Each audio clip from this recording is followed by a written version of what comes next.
Syracuse strands a couple more, and they remain down 6-3 heading into the 7th inning. That last play to end the home half of the 6th shoots off the leg of Lantier. She was going over to second.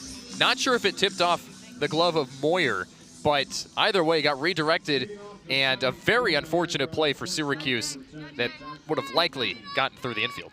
It would have. Talk about bad luck. I mean, that's past the glove of Moyer, as you saw, and just drills Lantier.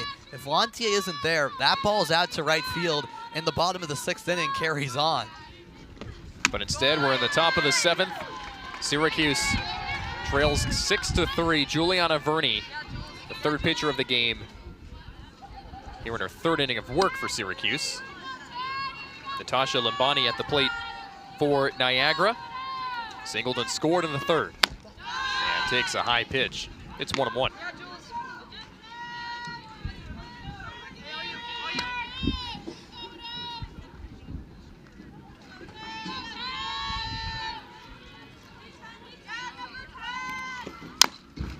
Limbani chops it in the air. It's fielded by Breen on the run, throws to first in time. And that's how the 7th inning gets underway, with the 5-3 ground out for Limbani. And now it brings up Shayna Mishral, who had that 3-run home run in the 5th inning. Really the play that opened things up, if you will, for the scoring department in this game, because we were scoreless through 2 innings, Sam, and then Mishral came up and destroyed it to center field. Right, that was the play that really opened up this game. 77. Until that point, it was more of, a defensive battle, more or less, but it was mainly runners being stranded for both teams. That was the main issue. But Mishral changed that in a hurry. Mishral takes inside for ball 1. That's still been an issue, by the way, for Syracuse. 8 runners left on base here in this game.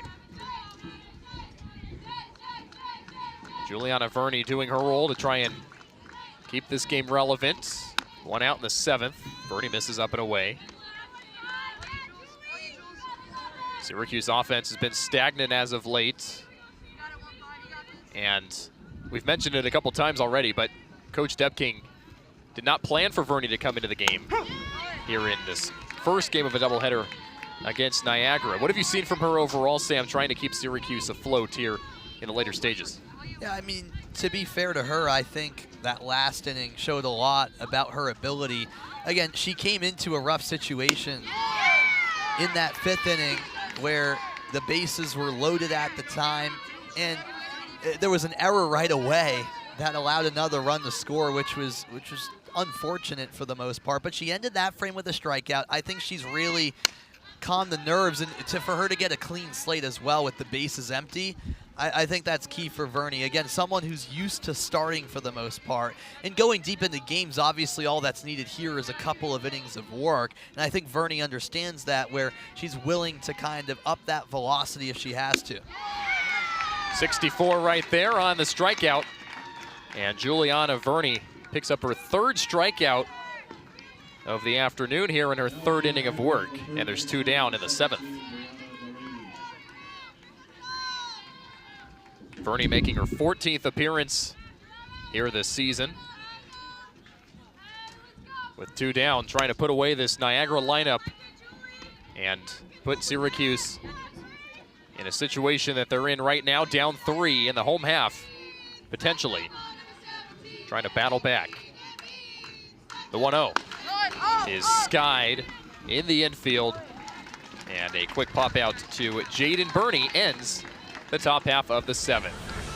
Last chance for Syracuse coming up in the home half. Ramos, Breen, and Posner down by 3.